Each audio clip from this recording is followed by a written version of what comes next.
वक्फ board और मंदिर संचालन में अंतर है। बिल में जमीन हड़पने की बात नहीं है। उन्होंने कहा, आलोक कुमार ने कहा, मैंने वक्फ बिल का अध्ययन पूरी तरह से किया है। मुसलमानों को गुमराह लगातार कर रहे हो। वैसी वो सीधे कह रहे हैं कि आप दोनों का कंपैरिजन यानी तुलना नहीं कर सकते हैं, पहली बात तो। और दूसरी बात उन्होंने कहा वक्फ बोर्ड और मंदिर संचालन में पूरा क्लियर डिमार्केशन है, अंतर है। और उन्होंने कहा है कि भ्रम मत फैलाइए। अब अतीकुर रहमान साहब, आप क्या सारी ने बाकी मेहमान गए ना, अतीकुर रहमान साहब, मंदिर संचालन और जमीन दोनों में फर्क है। आप तुलना कर कर सिर्फ वक्फ को बचाना चाह रहे हैं क्योंकि आपका अपना पर्सनल इंटरेस्ट है क्या? सुचारिता जी, ये हम शुरू से कह रहे हैं कि क्यों बार बार ये बोला जा रहा है कि जो वक्फ की जमीनें हैं, जो वक्फ का बोर्ड है, उसमें मुसलमान पूरे हिंदुस्तान के शामिल हैं, मुसलमान और इस्लाम शामिल हैं। और ये कहा जा रहा है कि देखो ये मुसलमान कब्जा करते हैं, देखो ये मुसलमानों का कब्जा हो जाता है। देखो अभी गुरु प्रकाश जी ने बड़ी अच्छी एक बात कही जो कि सब पर लागू होती है, जैसा कि आप हमेशा कह रही हैं कि भाई करप्शन है वक्फ बोर्ड्स के अंदर, इसीलिए हम चाहते हैं कि उसके अंदर हिंदू मेंबर भी रहना चाहिए। तो गुरु प्रकाश जी ये मुझे बताएं कि अब तक के हाई कोर्ट में और सुप्रीम कोर्ट में कितने टेंपल ट्रस्ट जिसमें करप्शन था उसके केसेस गए और उसमें नतीजा क्या निकला? हाई कोर्ट ने और सुप्रीम कोर्ट ने कहा कि जितने भी टेंपल ट्रस्ट के अंदर गड़बड़ी है, करप्शन है, मिसएप्रोप्रिएशन ऑफ फंड्स है, उसको सरकार ठीक ठाक करे और टेंपल ट्रस्ट को वापस दे। क्या ये चीज वक्फ बोर्ड के ऊपर लागू नहीं होती है सुचारिता जी? आप जो करप्शन है, जो कुछ भी गड़बड़ी है वक्फ बोर्ड के अंदर, जितना मिसमैनेजमेंट है, उसको ठीक करिए और कम्युनिटी को वापस कर दीजिए ना। आखिर ये वक्फ की जमीनें कम्युनिटी को है। और आप भी तो कह रहे हैं ना, सिर्फ दिक्कत एक बात की है सुचारिता जी, जो एक क्लॉज ये लेकर आए हैं वक्फ अमेंडमेंट बिल के अंदर कि 3 महीने में अगर जमीन साबित नहीं की, उसके ऊपर मुसलमानों का क्लेम खत्म हो जाएगा और सरकार उसके ऊपर काबिज हो जाएगी, कब्जा कर लेगी। नहीं, तो अतीकुर रहमान साहब, आप जो सजेस्ट कर रहे हैं कि कम्युनिटी को वापस कर दे, तो किसको कर दे वापस? आप कह रहे हैं कम्युनिटी को वापस कर दे, किसे करेंगे? जमीन किसकी है? हाँ, जमीन किसके नाम पे दी गई है? अरे भाई वक्फ करने वाले नहीं तो कम्युनिटी तो फिर पूरा भारत हुआ। अल्लाह के नाम पर कम्युनिटी तो फिर पूरा भारत ही कम्युनिटी है ना सर, हमारा देश है। उनके काम काज में लगा दिया जाए पैसा, ऐसा क्यों ना हो? Very good, very good. तो अगर कम्युनिटी वो मुसलमान जिसको आज मंदिर के बाहर आप अपना ठेला लगाने से भी मना कर रहे हैं, पहला हक तो उसका बनता है ना। हाँ। उसको दीजिए ना। तो फिर मंदिर से जो चढ़ावा चढ़ता है और जो पैसा आता है उस पर पहला हक हिंदुओं का बनता है। फिर बाकी लोगों को उस चढ़ावे से कुछ ना दिया जाए। सरकारों के पास मंदिर ट्रस्ट से पैसे आते हैं सर, और वो रकम बहुत बड़ी होती है। तो अगर मैं आपके लॉजिक से ये कहूं कि मंदिरों से आने वाला सारा चढ़ावा जो न जाने कितने करोड़ों का है, उससे सिर्फ हिंदुओं का काम होगा, तो आप सहमत होंगे? एग्जैक्टली 100% होना ही चाहिए। अच्छा, ठीक है, ठीक है। तो कभी नहीं कहा। अगर ये काम बीजेपी की सरकार कर दे तो आप उन्हें कम्युनल नहीं कहेंगे, ये गारंटी कह रहे हैं आप? दानिश साहब से पूछ लेती हूँ जरा। दानिश साहब बताइए।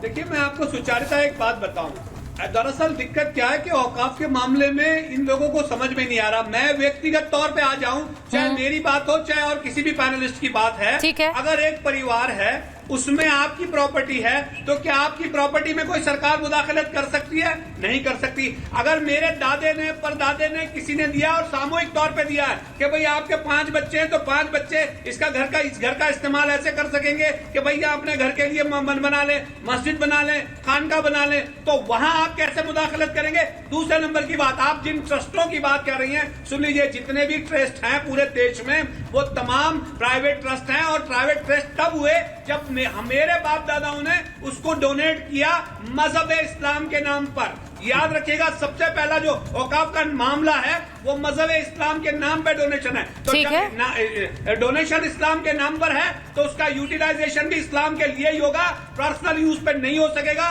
वो मेरी पर्सनल प्रॉपर्टी है, मेरे बाप की, मेरे दादा की, उनके परदादों की, आपकी नहीं। तो मैं दानिश साहब यही तो मैं सवाल पूछ रही हूँ, अगर इस तरह से, इस हिसाब से अगर इस देश में चीजें होने लग जाएंगी तो फिर तो हम ये कह दें कि भाई मंदिरों का जो पैसा है वो भी हिंदुओं के लिए इस्तेमाल होगा। मैं जरा चक्रपाणी जी यहाँ पर बैठे हुए हैं, पूछ लीजिए इनसे, मैं इनसे आपके लिए पूछ लेती हूँ, क्या ये विचार और ये विमर्श कभी हुआ है चक्रपाणी जी? मुझे पता है कि संत समाज में ये कई बार हुआ है, लेकिन देश में ऐसा लागू नहीं हुआ है।